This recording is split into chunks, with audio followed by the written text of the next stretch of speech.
Praise the lord. దేవునికి స్తోత్రం కలుగును గాక.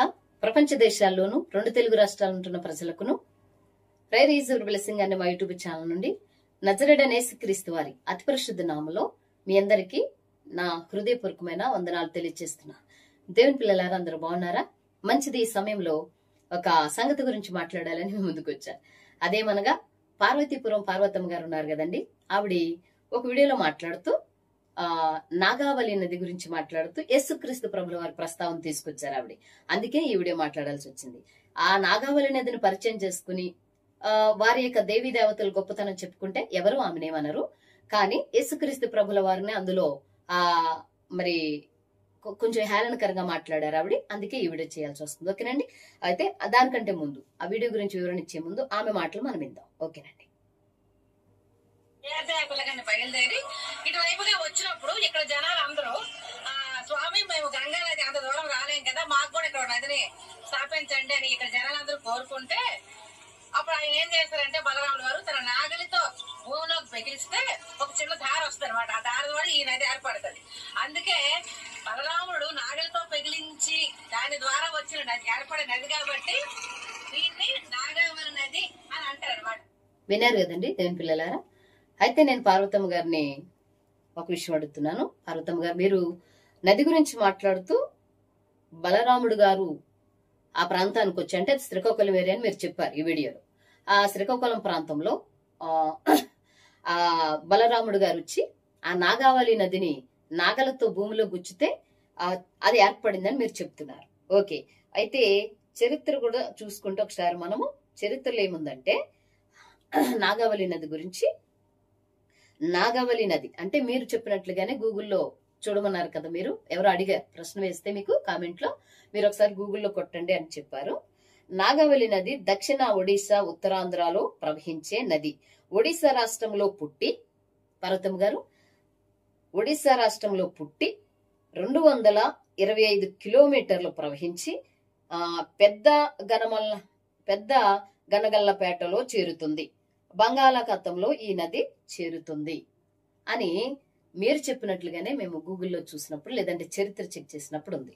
అయితే శ్రీకాకుళం ఏరియాకి అక్కడి నుంచి ప్రవహించి, ఒకవేళ ఆ ప్లేస్ శ్రీకాకుళంలో కూడా ఉందని గూగుల్లో ఉంది ఆ విషయం కూడా. ఆ శ్రీకాకుళం ఏరియాలో కూడా ఈ యొక్క నది ఉన్నట్టుగా గూగుల్లో చెప్పారు. కానీ అది ఎక్కడ పుట్టింది అన్నది మనకి ఇంపార్టెంట్ కదండి పార్వతమ్మ గారు. అది ఎక్కడ పుట్టింది, ఎక్కడి నుంచి ఎక్కడికి ప్రవహిస్తుంది, అది చేరే గమ్యస్థానం ఏంటి అనేది కూడా చాలా ఇంపార్టెంట్ కదమ్మా. శ్రీకాకుళంలో కూడా ఈ యొక్క నాగావళి నది గురించి ప్రస్తావన ఈ యొక్క గూగుల్లో ఉంది. కానీ పుట్టిన వివరం మాత్రము స్పష్టతగా ఉంది. మీరేమో మరి బలరాముడు గారు ఇక్కడ శ్రీకాకుళం ఇక్కడ ప్రజలు కోరితే ఇక్కడ ఆయన నాగలే భూమిలో గుచ్చితే వచ్చింది అని మీరు అంటున్నారు. మరి చరిత్ర ఏమో ఇలాగంటుంది. అది మీరే ఒకసారి పరిశీలన చేసుకోవాలని నేను తెలియజేస్తున్నా. ఇంకా ఈమె ఏం మాట్లాడారో మనం చూద్దామండి. యేసుక్రీస్తు ప్రభుల వారి గురించి ఏం మాట్లాడారో చూద్దాం. అందుకు ఈ నదికి నాగావళి అని పేరు వచ్చింది, బలరాముడు స్థాపించిన నది కాబట్టి. అయితే ఈ విధంగా మన దేవుళ్ళు ఎన్నో నదులని, చాలా ప్రతి నదికి ఒక చరిత్ర ఉంటది, ఒక కథ ఉంటది, చాలా బాగుంటాయి. అన్ని కూడా మన దేవుళ్ళు చాలా సృష్టించారు. అవన్నీ మనకి ఆధారంతో సహా మనకు కనిపిస్తాయి. చాలా అన్ని కూడా మనకు తెలుసుకోవడానికి మనకి మన చిన్నపిల్లలకి రాబోయే తరాలు కూడా మనం ఏమైనా చెప్తూ ఉండాలి. అయితే అసలు విషయం ఏంటంటే, ఇప్పుడు మన దేవుళ్ళు ఎన్ని పనులు చేశారు కదా. ఇప్పుడు మామూలు ఈ క్రైస్తవులకు చెప్తాను, మీరు ఎన్ని చెప్తారు కదా, మేము ప్రూఫ్స్ చూపిస్తాం. ప్రతిది కూడా ప్రూఫ్స్ తో సహా ఉంటాయి. ఇప్పుడు మా బలరాములు వారు వచ్చి ఇక్కడ నాగలితో పెగిలిస్తే ఆ నది ఏర్పడ్డది, దానికి నాగావళి నది మేము పేరు పెట్టుకున్నాం. దానికి ఆధారంగా కూడా ఉంది, కనిపిస్తుంది స్పష్టంగా. మరి ఏసు ఏం చేశాడు నాకు అర్థం కావట్లేదు. మామూలు అడుగుతానండి, మరి మీకు పాపాలు అయిపోకండి. ఎక్కడైనా ఒక చిన్న మున్సిపల్ ట్యాప్ అయినా వేసాడా మీకు? మున్సిపల్ ట్యాప్ అయినా బిగించాడు? ఎక్కడ నీళ్ళైనా ఇచ్చాడా? చూడండి మా దేవుళ్ళు. విన్నారు కదండి దేవుని పిల్లలారా. మీ యేసు ఏం చేశాడు, మా దేవుళ్ళు ఇవన్నీ చేశారని మేము ప్రూఫ్స్ తో చూపిస్తాను. పార్వతమ్మ గారు, మీరు చూపించిన ప్రూఫ్ అది ఆధారమేం కాదు, అది రైటే కాదు. చరిత్ర చెప్తుంది కదండి. నేను మీకు చూపించాను. ఎందుకంటే ఆ నది ఒడిశా రాష్ట్రంలో పుట్టి అది ఎక్కడి నుంచి ఎక్కడికి ప్రవహించిందో, ఒకవేళ శ్రీకాకుళం ఏరియాను కూడా అది కలుపుకుని అది చేరే గమ్యస్థానం ఆ బంగాళాఖాతంలో చేరుతుంది అన్నట్లుగా మనం చరిత్రలో చూసాం. మీరు చెప్పినట్లుగానే గూగుల్లో మేము చర్చించి చూసాం. అదొకే. సరే, ఒకవేళ ఆ సంగతిని మీరు ప్రస్తావించి మీ దేవీ దేవతల గొప్పతనం ఏమైనా మీ ప్రజలకి ప్రకటించుకోవాలనుకుంటే గనక అంతటితో ఆగాలి. అవును కదండి, అంతటితో ఆగాలి. కానీ అక్కడతో ఆగకుండా యేసుక్రీస్తు ప్రభుల వారిని ప్రస్తావించి ఆయన పేరు, ఆయన యొక్క గొప్పతనం లేకపోతే ఆయన తత్వాన్ని మీరు కించపరుస్తూ యేసుక్రీస్తు ప్రభు మీ యేసయ్య ఒక మున్సిపాలిటీ ట్యాప్ అన్నా కలుగు చేశాడా అని అడుగుతున్నారు. ఇచ్చారా మీకు బింది నీళ్ళని ఇచ్చారా అని అంటున్నారు మీరు. ఆదికాండ గ్రంథంలో, బైబిల్ గ్రంథంలో ఆదికాండంలో సృష్టిని చేశాడు, భూమి ఆకాశాలను చేశాడు.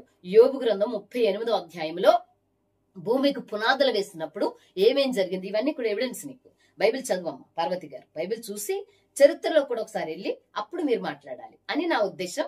సరే, మీకు తెలిసిందే, లేకపోతే మీకు బాగా తెలిసి మాట్లాడారేమో, అంతటితో మీ దేవుళ్ళు గొప్పతనం, మీ యొక్క ధర్మ మార్గం ప్రకటించుకోండి, గొప్పతనాల గురించి చెప్పుకోండి. ఓకే, అదే ఓకే. కానీ యేసుక్రీస్తు ప్రభుల వారి విషయం మీరు మాట్లాడారు. ఒక ట్యాప్ అన్నా ఇచ్చారా?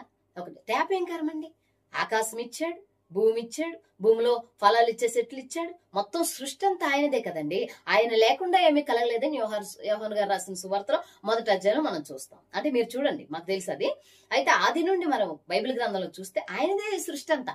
ఈ సృష్టిలో భూమిని ఇచ్చిన ఆయన, ఆకాశాన్ని ఇచ్చింది ఆయన, ఆ నదులని సముద్రాలని సృష్టించింది ఆయన. కానీ ఈ రోజు మీరు ఏదో బలరాము గారు మీ దేవుళ్ళు చేశారని మీరు అంటున్నారు. పునః అంతటితో సంతృప్తి పొందకుండా ఆయన మున్సిపాలిటీ ట్యాప్ ఏం కర్మ, భూమి ఆకాశాలు నీకు ఇచ్చాడు, సృష్టి అంతా నీకు ఇచ్చాడు, ఆయన చేసిందంతా కూడా మీరు అనుభవిస్తున్నారు. ఇంకెక్కడ ఏమి చేయలేదు యేసుక్రీస్తు ప్రభుల వారు.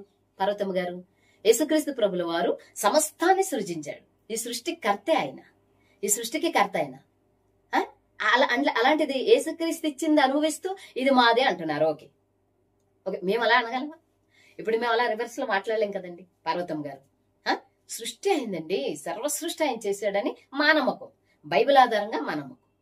మరి మీ దేవి దేవతలు ఏం చేశారు అది చెప్పుకుంటూ ఎదరికి వెళ్ళొచ్చు కదా.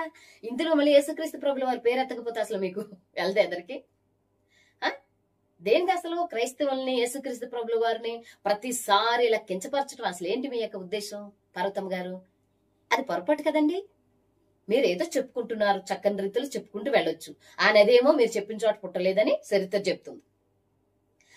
కాబట్టి యేసుక్రీస్తు ప్రభుల వారు సర్వ సృష్టిని చేయటమే కాకుండా, సర్వ సౌకర్యాలను ఇచ్చిందే కాకుండా, ఆయన మృతులను సహితం లేపి లోకం పుట్టింది మొదలుకొని ఎవ్వరు చేయని కార్యాలు చేశారు పర్వతం గారు. నిజంగా ఎవ్వరు చేయని కార్యాలు చేశారు ఆయన. లోకం పుట్టి యోహాను సువార్త 9వ అధ్యాయంలో పుట్టగానే గుడ్డివాడు కళ్ళిస్తే అతను ఏం సాక్షించాడు తెలుసా? లోకం పుట్టింది మొదలుకొని ఎవ్వరు చేయని కార్యం ఇతను చేశాడని చెప్పాడు అతను. అపోస్తుల కార్య గ్రంథము 3వ అధ్యాయము 1వ వచనంలో యోహాను గారు, పేతురు గారు, పాస్టర్లు ఇద్దరు కూడా వెళ్ళి అక్కడ ఆ పుట్టగానే కుంటివాడికి కాళ్ళు యేసుక్రీస్తు వారి నామములో అనుగ్రహించారు. లోకం పుట్టింది మొదలుకొని ఎవరు చేయని కార్యాలు చేసిందేమో యేసుక్రీస్తు ప్రభుల వారు, ఆయనే సృష్టికర్త, మేము ఆరాధిస్తున్న దేవుడు. మీరేమో అలా చెప్పుకున్నారు. కానీ యేసుక్రీస్తుని ఎందుకు మీకు ఆ విషయము? ఆయనదే ఇదంతా. ఆయన లేకుండా ఏమీ కలగలేదు. ప్రతిదీ మన మానవాళి అనుభవించే ప్రతిదీ యేసుక్రీస్తు ప్రభుల వారు కారణం. సృష్టికి ఆది సంభూతుడు ఆయన. ఆయన సర్వ సృష్టిని చేశాడు. అది మీరు తెలుసుకోవాలి. ఆధారాలు లేని విషయం తీసుకొచ్చి యేసుక్రీస్తు వారు మీకు ట్యాప్ అన్నా ఇచ్చాడా, ఓ బిందె నీళ్ళన్నా ఇచ్చాడా అంటే ఇదంతా ఇచ్చింది ఆయనే. ఇచ్చింది మర్చిపోయి ఇవ్వలేదని మాట్లాడుతున్నారు మీరు. ఆయన అంత గొప్ప దేవుడు అండి పర్వతం గారు. మీరు గమనించాలని నేను ఈ యొక్క మాటలు తెలియజేస్తున్నాను. మీరు ఒకవేళ ఏదైనా మీ మార్గం గురించి ప్రకటించుకోవాలనుకుంటే ప్రకటించుకోండి, దాని ఏముందండి, అది మీ ఇష్టం, మీ వాళ్ళకి చెప్పుకుంటారు. కానీ యేసుక్రీస్తు ప్రభుల వారిని తీసుకొచ్చారు కదా, అదే దాని గురించే ఈ వీడియో మాట్లాడాల్సి వచ్చింది. ఓకేనండి పర్వతం గారు, తెలుసుకోండి. చరిత్రలో లేదు మీరు చెప్పింది. ఆ యొక్క నాగావళి నది అక్కడ పుట్టింది కాదు అని చరిత్ర చెప్తుంది. మీరేమో అలా చెప్పారు. ఒకసారి పరిశీలన చేసుకోండి. శ్రీకాకుళం ఏరియాలో కూడా ఉందని చెప్పింది గూగుల్, కానీ పుట్టింది ఎక్కడో దాని చరిత్ర మాత్రం అక్కడ లేదు. అది మీరు గుర్తెరిగి ముందు ఏదైనా మాట్లాడే ముందు కొంచెం చరిత్ర పూర్తిగా చదువుకునే పిల్లవేగా, చరిత్ర పూర్తిగా తెలుసుకుని మాట్లాడితే బాగుంటుందని నా ఉద్దేశం. అంతే, మీరు మాట్లాడేది తప్పని నా ఉద్దేశం, అది వ్యక్తిగత అభిప్రాయం. ఓకేనా? కాబట్టి మీరు గమనించాలి, యేసుక్రీస్తు ప్రభుల వారు చాలా అద్భుతాలు చేశారు. అంత గొప్ప దేవుడు ఆయన. సర్వ సృష్టి ఆయన బిడ్డలకి బండ నుండి నీళ్ళు ఇచ్చాడు, ఆకాశం నుండి మన్నా పంపాడు, సముద్రాన్ని చీల్చాడు, యోర్ధాను నాపాడు, మన్నా కురిపించాడు, పూరేళ్ళని పంపాడు. ఎన్నో ఉన్నాయండి బైబిల్ గ్రంథంలో ఆయన చేసినవి, ఆయన ఆరాధిస్తున్న బిడ్డల కోసం. కాబట్టి మీరు గమనించాలని నేను తెలియజేస్తున్నాను. దేవుని పిల్లలారా, విన్నారు కదా ఆమె మాటలు. ప్రతిసారి యేసుక్రీస్తు ప్రభుల వారిని యాడ్ చేయాలి ఆమె. ఓకే, దాని విషయం కూడా మీరు గమనించండి. ఓకే, అందరికీ వందనాలు.